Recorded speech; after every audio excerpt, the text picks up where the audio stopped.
ada yang lemes, ada yang cengengesan ya. Nah, sekarang kira-kira hari ini yang perasaannya seperti ini siapa yuk? Ada. Ada yang senang? Ada. Yuk, siapa yang senang hari ini? Ada. Yang berangkat dari rumah sedang senang? Enggak. Enggak ada. Enggak ada. Apakah ada yang menyesal hari ini? Enggak ada.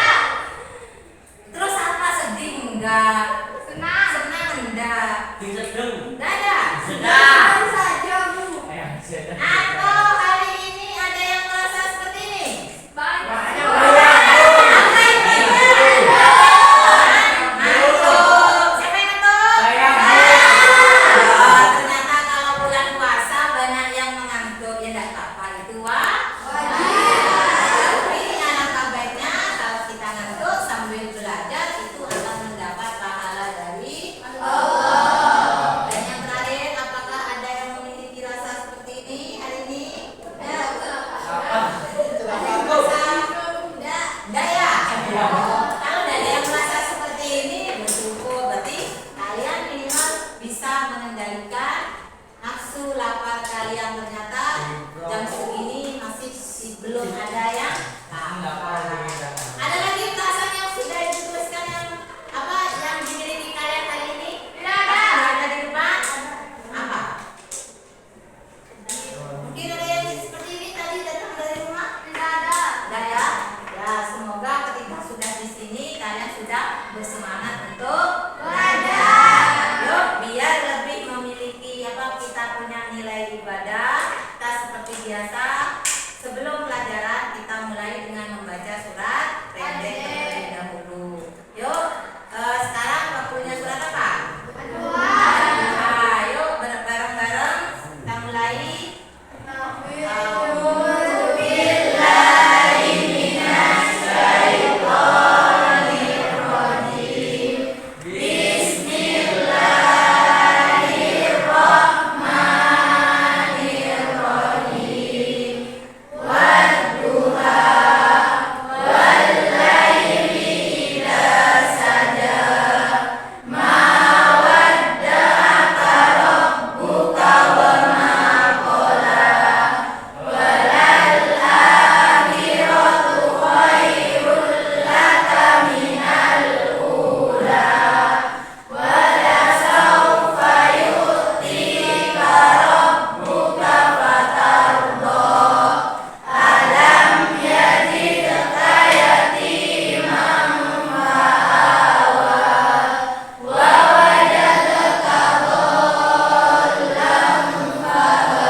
Nah ya, baik. Sekarang kita mulai masuk dalam pelajaran hari ini. Kita melanjutkan dari pelajaran yang minggu kemarin tentang teknologi ramah lingkungan. Nah, cuman posisi kalian sekarang masih di sini. Bentar ya.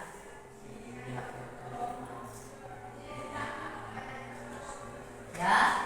Jadi nggak kelihatan ya, nggak terlalu terlihat ya karena kecil. Kemarin kalian sudah belajar tentang teknologi, di mana teknologi itu ada dua ya, ada teknologi yang ramah lingkungan, ada yang tidak ramah lingkungan. Masih ingat yang ramah lingkungan bagaimana? Bagaimana yang ramah lingkungan? Iya, contohnya apa? Ada?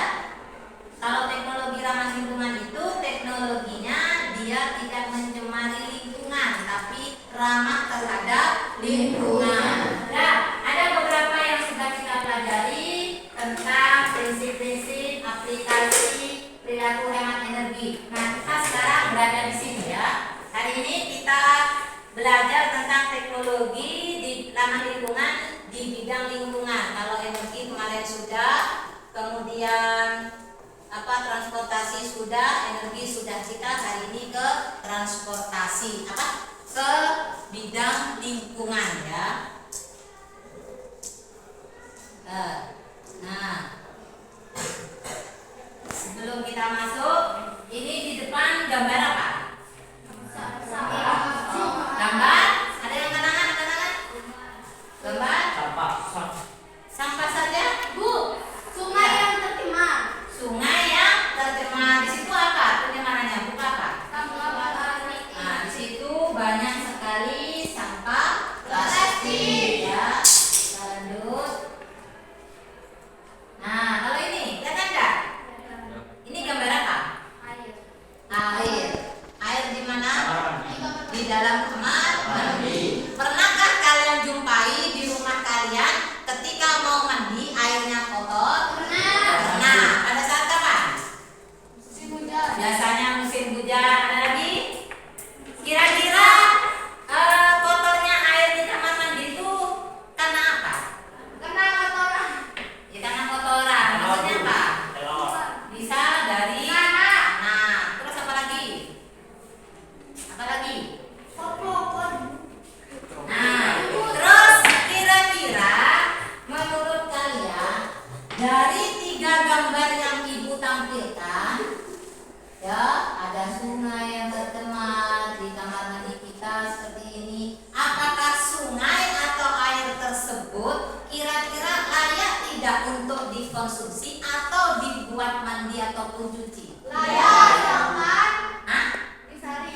Layak asalkan menggunakan teknik penyaringan. Asalkan disaring dulu. Kira-kira sempat nggak mau nyaring dulu? Nah, tapi ini adalah pelajaran buat kalian, buat kita semua, bahwasanya beberapa minggu yang lalu pada pelajaran partikel itu ya, ketika kita bicara atom, penyusun air itu apa? CO2. Air. H2O. Ada atom apa di sana? Ada atom H, ada atom O. Nah, ketika di dalam air itu bisa mengandung jenis atom selain yang tadi, ya otomatis akan mengurangi sifat atau kualitas dari air. Dan ini nanti akan berdampak. Kalau diminum bisa membahayakan, kadang juga mau dibuat mandi itu bisa gatal-gatal, buat cuci juga seperti itu. Nah, hubungan kita pada hari ini ya, kita akan mencoba ya, harapan kita dalam pelajaran hari ini nanti kalian bisa menganalisis proses dan produk teknologi ramah lingkungan untuk keberlanjutan kehidupan serta menyajikan karya. Sedangkan tujuan pembelajaran hari ini, nah bisa kita di depan ya, bentuk aplikasi teknologi ramah lingkungan itu apa saja, kemudian bisa menganalisis kerusakan yang timbul di lingkungan akibat teknologi yang tidak ramah lingkungan. Kemudian nah ini nomor 3 yang penting, membuat satu bentuk teknologi pemurnian air. Kemarin ibu sudah menyuruh kalian membawa beberapa bahan atau alat dari rumah. Bawa. Ada yang nggak bawa? Tidak ada. Kalau bawa terima kasih ya ibu ucapkan. Dan yang terakhir ini yang paling penting, nanti perwakilan kelompok ada yang akan menyajikan proses dan produk yang sudah dihasilkan. Paham ya? Lembar kerjanya.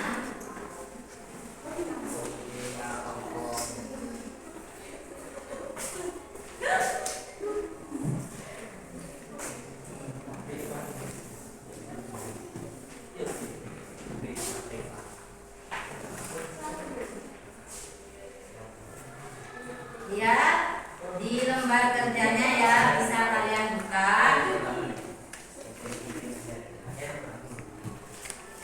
Dah. Terima kasih kalian sudah duduk menurut kelompok kalian yang sudah ibu bagi kemarin. Kemudian di setiap meja kalian itu sudah ada lembar kerja ya yang akan memandu kalian dalam kegiatan hari ini.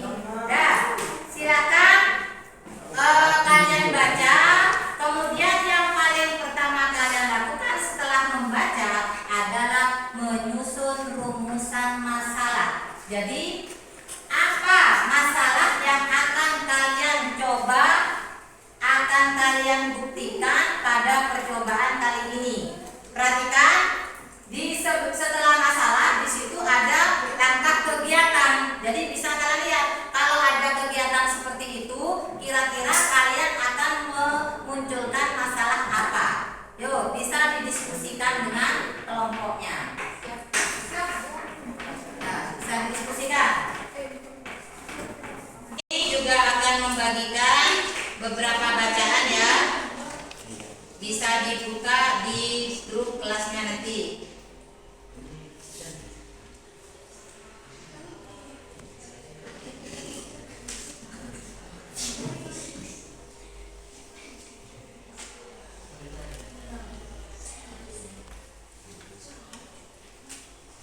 Udah ya?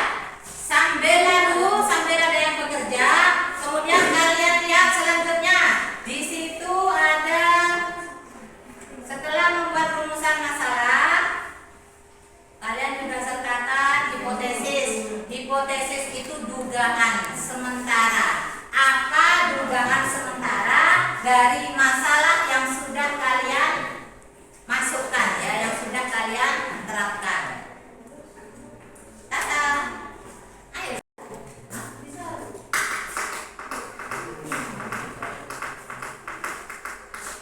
Di situ ada alat dan bahan dan rancangan. Yuk, supaya bisa menghemat waktu, sebagian ada yang berpikir, sebagian ada yang sudah mulai praktek. Ingat, bahan yang kalian bawa kalau tidak cukup bisa ngambil di depan. Nah, air limbahnya sudah ya.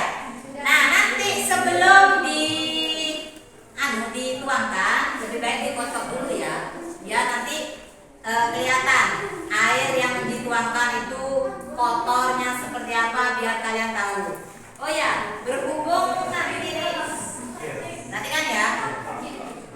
Berhubung labnya masih tutup ya. Kita mengukurnya nanti kira-kira. Jadi nanti air yang netes ke bawah diukur kira-kira berapa meter. Ingat berapa mili ya.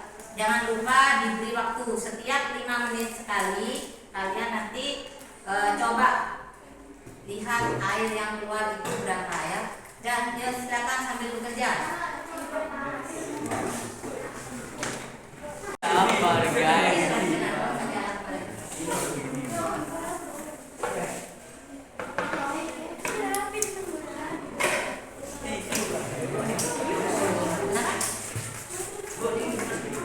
Jadi intinya di situ ada 2 botol ya.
5 menit nanti lanjut.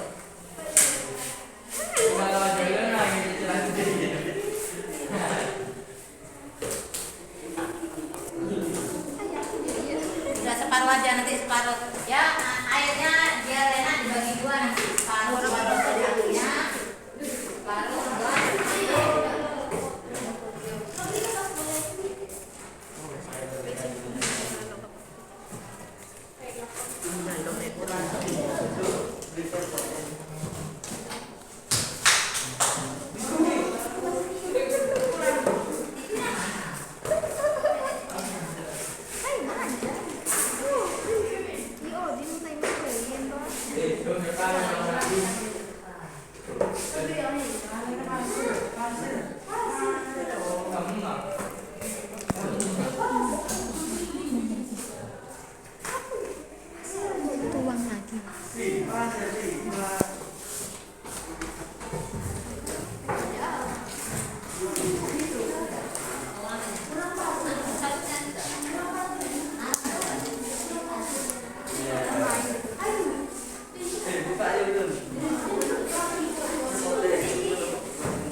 Iya, waktu ini mana lagi? Udah, tidak sebiji muka aku lagi. Taruh dia. Masih lagi. Biar gua Gua bang. agak banyak kan. Lebih salah.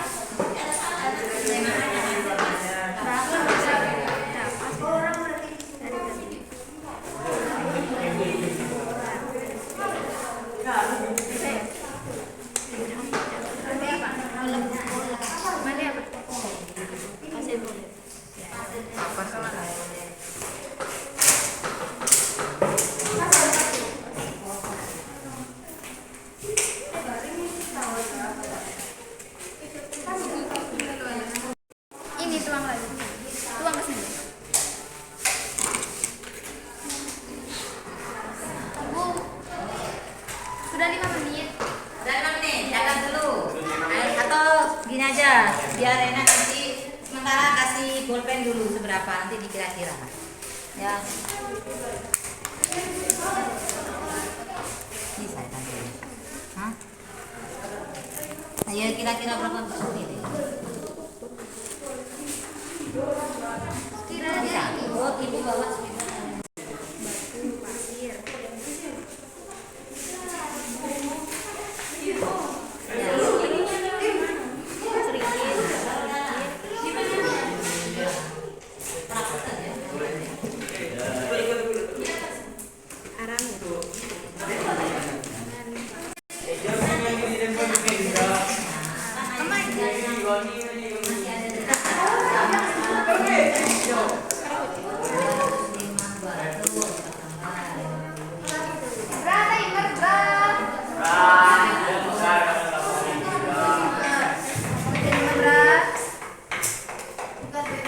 Kamu anjir. Jalan.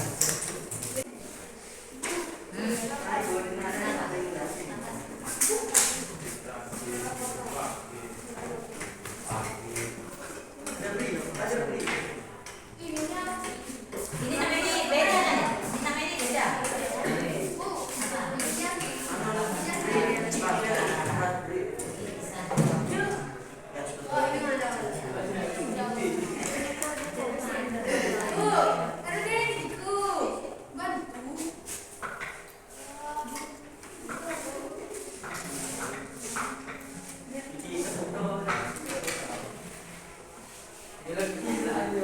Temernya jangan lupa.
Tinggal nambah.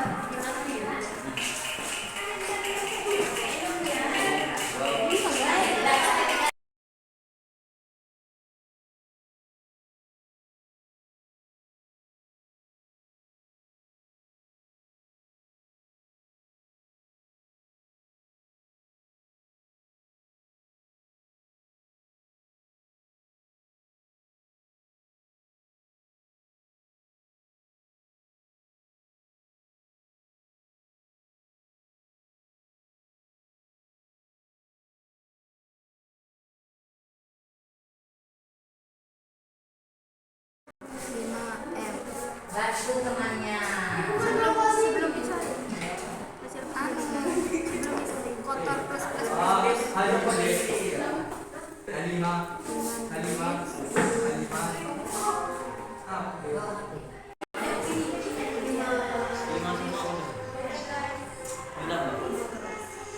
Lima menit, 10 menit. Maksudnya 5 tambah 5 tambah 5 lagi. Terakhir 15 menit. Berarti tinggal Ini sudah habis ya. tinggal nambah.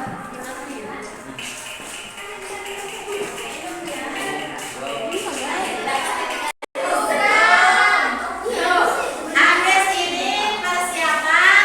Silakan perwakilan dari kelompok 2 orang saja yang maju ya. Yang lain nanti sambil mendengarkan ya. Temannya berbicara ya.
Hipotesis.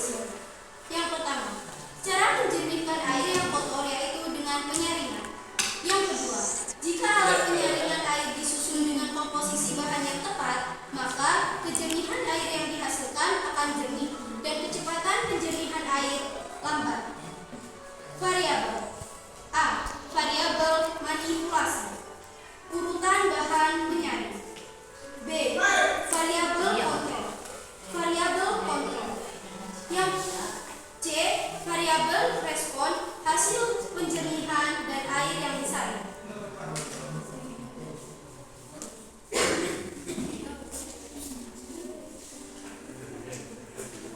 Yuk lanjut. Terangkan. Dia jelaskan.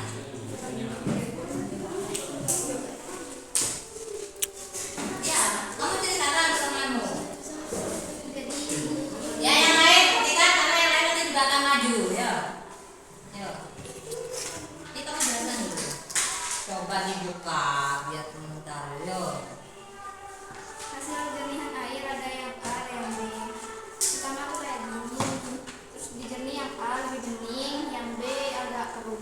Yang A ini bahannya pertama yang di bawah itu kapas, terus pasir halus, batu, pasir, serabut, batu, pasir, dan kapas paling atas. Hasilnya lebih jernih. Kalau yang agak keruh ini pertama itu kapas, terus batu, pasir, kerikil, kapas, areng, serabut, pasir, kerikil, tisu, batu, pasir, dan paling atas kapas. Agak lebih keruh. Jadi yang paling bagus itu yang A, lebih jernih. Hasil pengamatannya, yang A 5 menit, volume yang didapatkan 200 ml. Sebelum disaring, kotor plus. Setelah disaring, jernih agak sedikit kotor.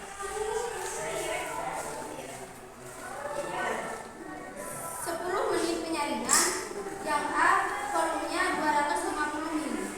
Setelah 15 menit, volume yang dihasilkan 275 ml. Dan yang B 5 menit, hasil volumenya 200 ml. Sebelum disaring, kotor plus. Setelah disaring, jernih agak sedikit kotor. 10 menit 250 ml, 15 menit 305 ml.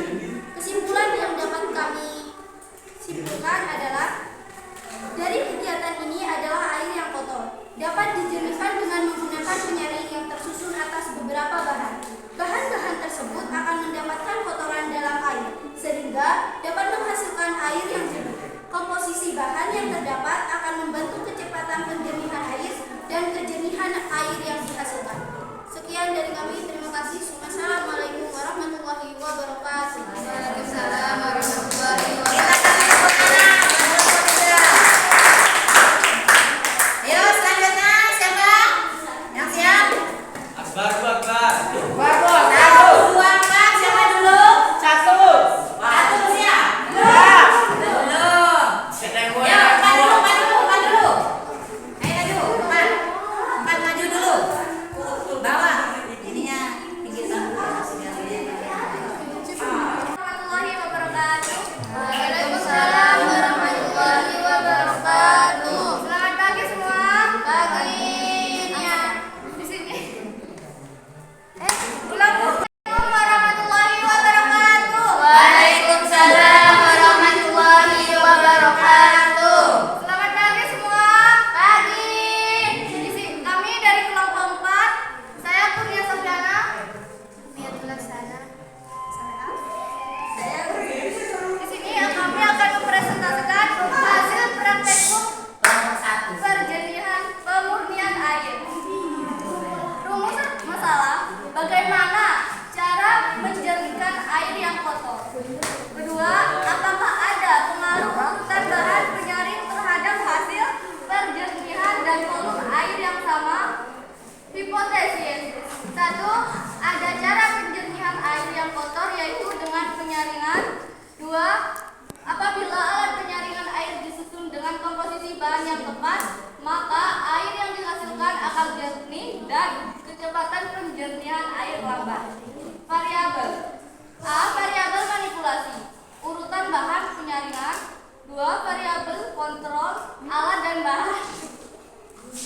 Nah ini ada C. ketawa. Variabel respon, hasil penjernihan dan volume air yang disaring. Mana lagi? Atau hasil kesimpulan ya.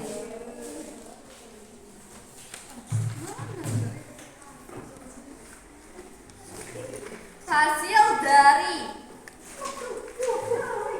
pemurnian A, di sini ada bahan kapas, pasir, batu, arang, dan pasir, lalu yang terakhir kapas. Ya. Pedih sa kada ispan. 5 menit hasilnya adalah 200 mililiter.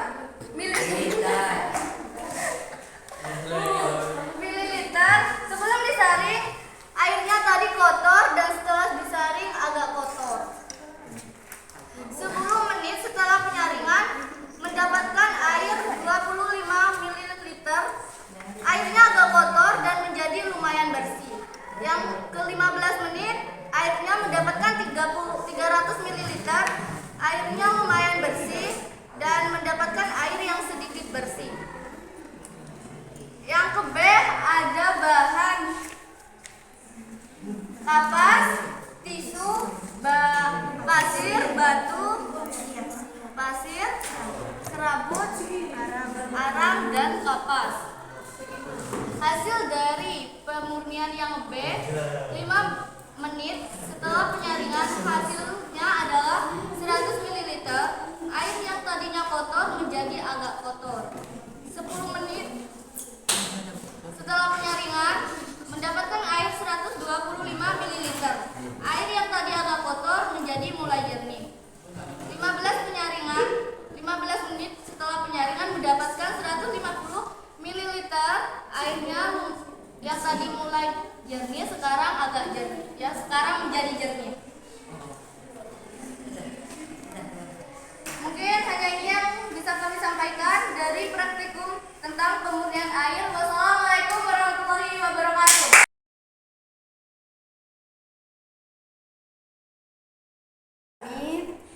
Yang pertama seperti ini, dan yang kedua seperti ini, yang ketiga seperti ini. Apa aja komposisinya? Komposisinya yang pertama itu ada kapas, terus ada pasir,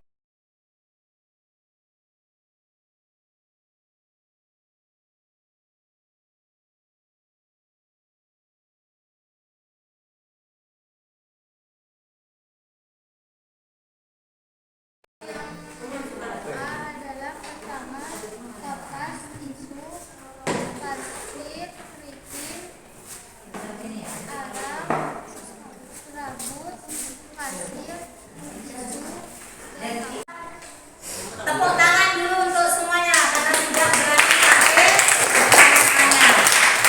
Saya di sini bisa kalian lihat dari hasil percobaan kalian tadi bahwasanya urutan dari bahan yang kita buat untuk penyaringan ini memiliki peranan masing-masing. Karena ternyata apa? Dari keempat kelompok dengan yang botol yang tadi itu memiliki proses yang berbeda-beda. Saya ambil ini dari tingkat yang paling jernih dari setiap kelompok. Ini kelompok 2, 3, 4, 1 dan 2. Nah, di sini bisa kalian lihat dari keempat kelompok ini juga menghasilkan air yang berbeda-beda. Tergantung kalian cara mengurutkan sama bahan yang digunakan.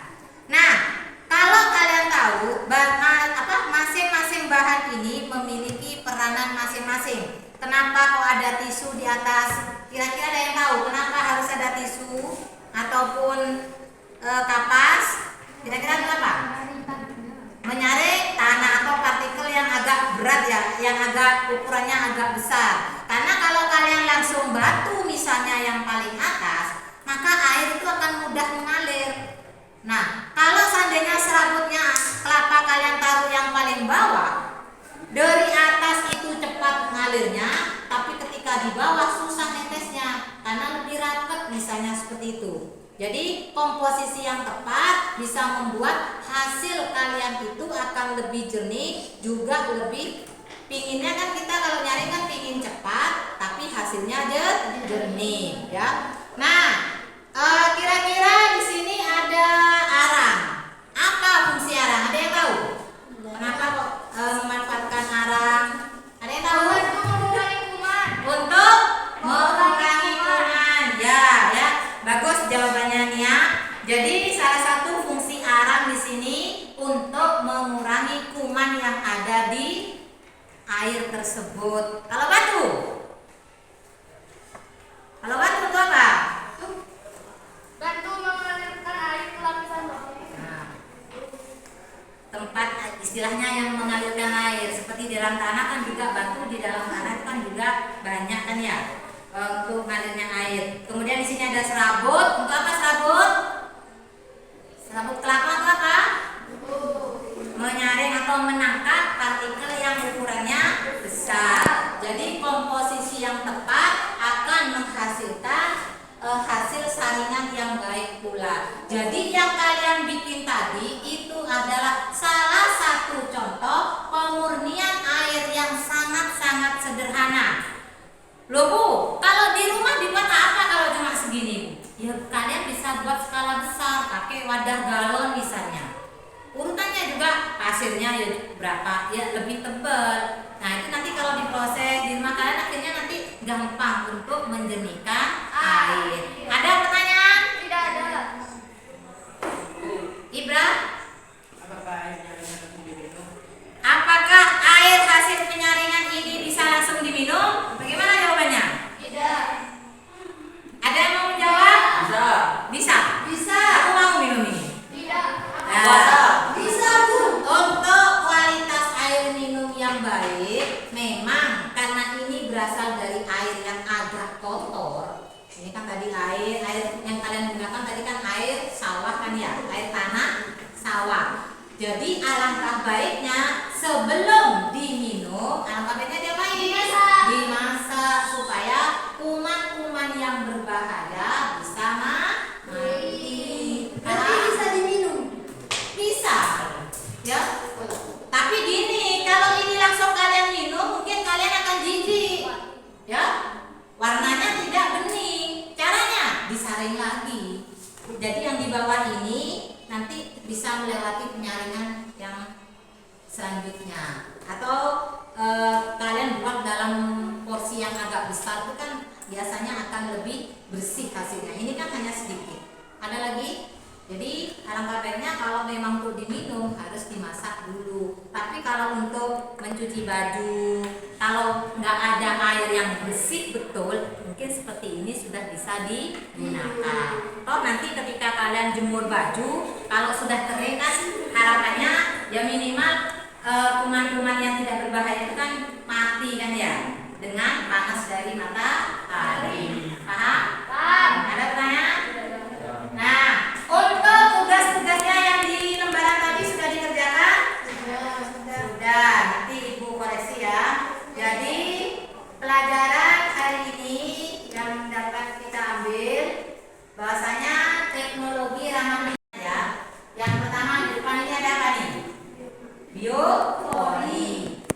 Pori itu artinya lubang. Jadi yang namanya biopori itu kalian membuat lubang resapan. Ya kira-kira 1 meter lah, 10 cm, dalamnya 1 meter. Ini untuk menampung atau menyerap air hujan, jadi air banjir.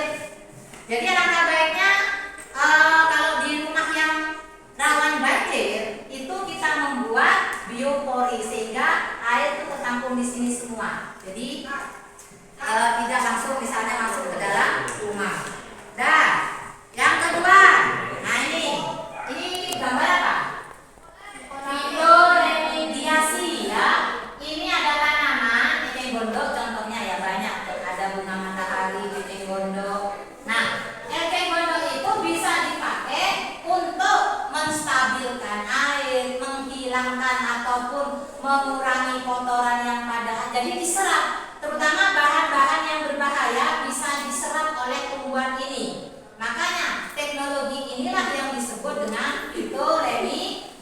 gergaji.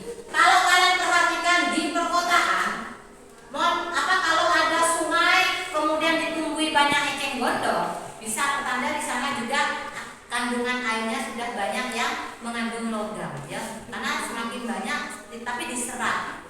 Nah, jadi pertanyaannya, kalau kalian makan eceng gondok bagaimana? Ya hati-hati, eceng gondok kalau dimakan takutnya dia menyerap logam-logam yang berbahaya, karena memang punya kemampuan menyerap seperti ini ya. Kemudian teknologi selanjutnya, nah ini composting toilet atau toilet pengompos. Pernah kalian BAB di toilet seperti ini? Jadi toiletnya di sini toilet kering. Di sini ada serbuk gergaji kayu itu ya. Kalian kalau sudah BAB dengan bantuan udara tadi terbuka, kalian celupkan serbuknya, nggak usah disiram. Itu justru akan lebih mempercepat proses dekomposisi feses atau tinja kalian, biar cepat jadi pupuk bisa. Jadi untuk membersihkannya kalian bisa pakai tisu atau bisa pakai di kamar mandinya. Tapi ketika BAB-nya kalian cukup taburkan. Tapi mungkin kita jarang seperti ini ya. Baunya mungkin aromanya hanya sebentar saja karena ini kan terbuka.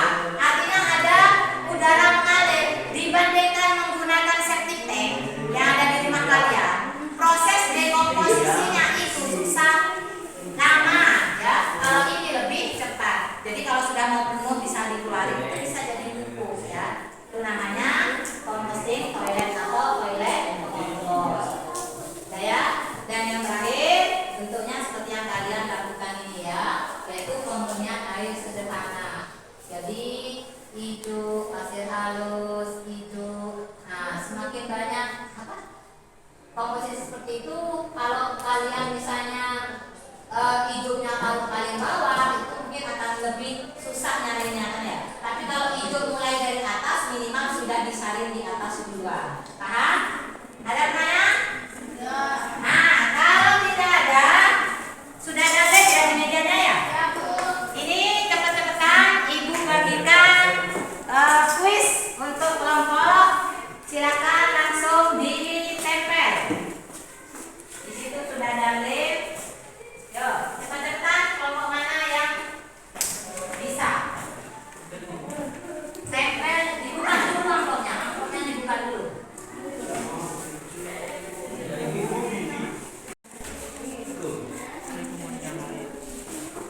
Yuk, siapa cepat? Ayo, akan dapat penghargaan.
Iya, ternyata kalau diperhatikan semuanya kelompok betul ya.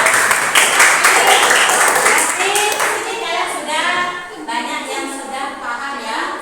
Tapi karena kelompok 3 selesai duluan, maka pemenangnya adalah kelompok 3. Nih ya, saya kasih bintang. Bisa ditempel di punggungnya ya. Oh, dapat lap dari saya. Ya. Nah, sekarang perhatikan.